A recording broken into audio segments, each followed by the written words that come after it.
you establish credibility over the phone?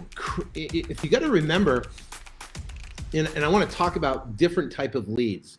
If you're texting, if you're cold calling, or if you're using ringless voicemail, okay, those are different type of lead sets, right? Those are different type, and why they're different type is because they're not reaching out to you. You're reaching out to them. That's a whole different type of lead. That lead has to be nurtured. That lead has to be, you have to be nurture. You have to follow up with them. You have to, figure out what their needs are when they're thinking about selling. And those leads have to be nurtured a little bit more.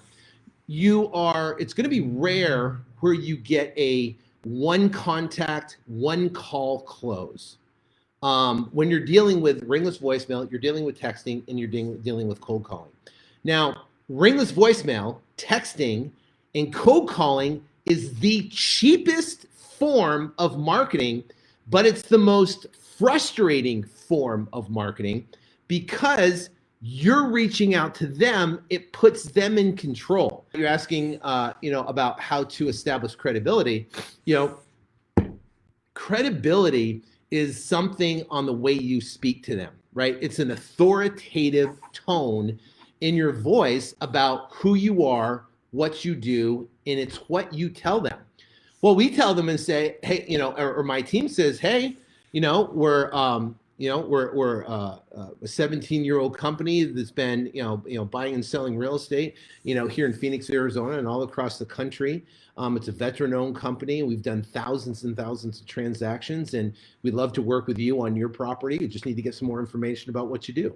Right now, if you don't have that particular story, but maybe you have buyers, say, hey, listen, you know what? My name's Matt, and I work with an investment pool of buyers, and we're looking for specific criteria on properties. This group does tens of millions of dollars of real estate transactions, and I'd love to work with you to see if we can get your property qualified for a purchase.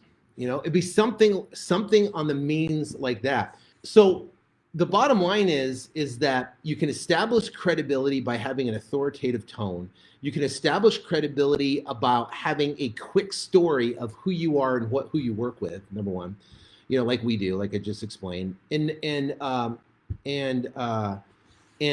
also too, it's how you build rapport, right? Finding out about them and their situation.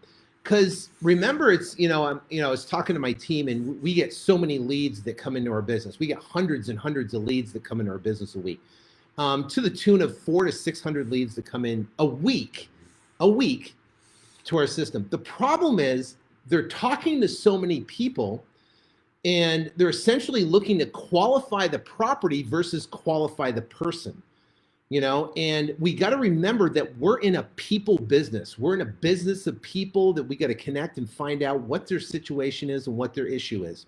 And then we can turn around. If there's motivation there, we can qualify the property, even if the property is a $50,000 property, even if the property is a $30,000 property. And if someone's motivated and you qualify the person, motivated seller, that's what we're working with. Now they have a property, and it might be $30,000. It might not fit the criteria, but you can make an offer that works for you that's going to make it work. And that offer might be $5,000. That offer might be $7,000. But the bottom line is, if there's motivation there, it might be okay. And if not, then they're going to move on. But at least you spend a little bit of time qualifying them over the phones. We got two different lead types. We got leads where you're reaching out to them. You got cold calling, texting, and ringless voicemail. You're reaching out to them. When you reach out to someone, it's more difficult. Okay, I can tell you it's more difficult. It's a little bit more frustrating because now you do have to establish that credibility, and more importantly, you have to build a trust factor with them over time. You have to work with them to build that trust factor, and that's all done through a lot of follow-up with these.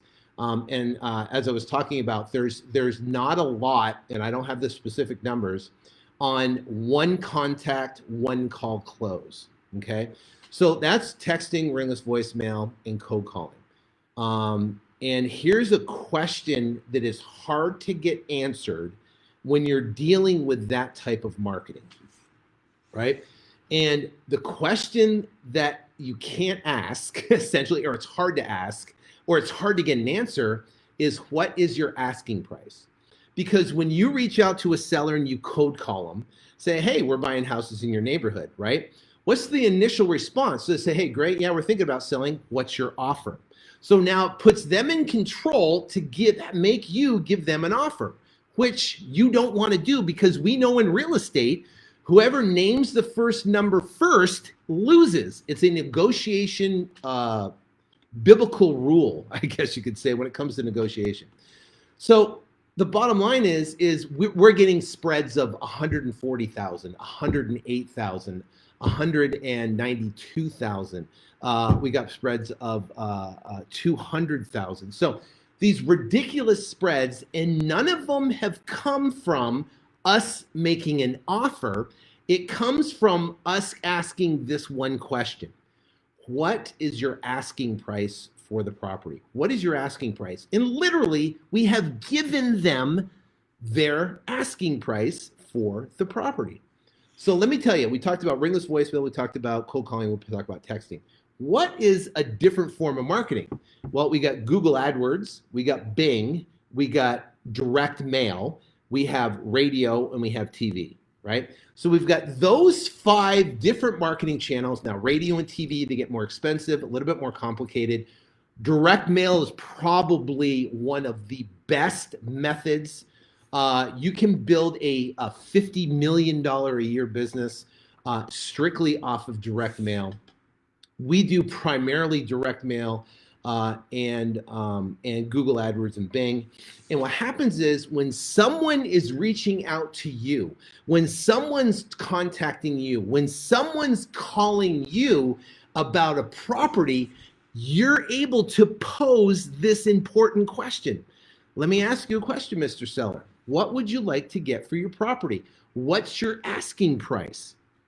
Now, 2 different forms of marketing, 2 different ways, and now they're reaching out to you because they've seen a website, because they've seen a postcard that called in, because maybe they saw you on TV. And again, Matt, that goes to credibility. It establishes a credibility. They're reaching out to you and you're saying, hey, great, thanks for giving us a call. I greatly appreciate it. Yes, we're looking to buy houses in Bellevue, Washington. Sounds great right now. We happen to be in that market. That's great.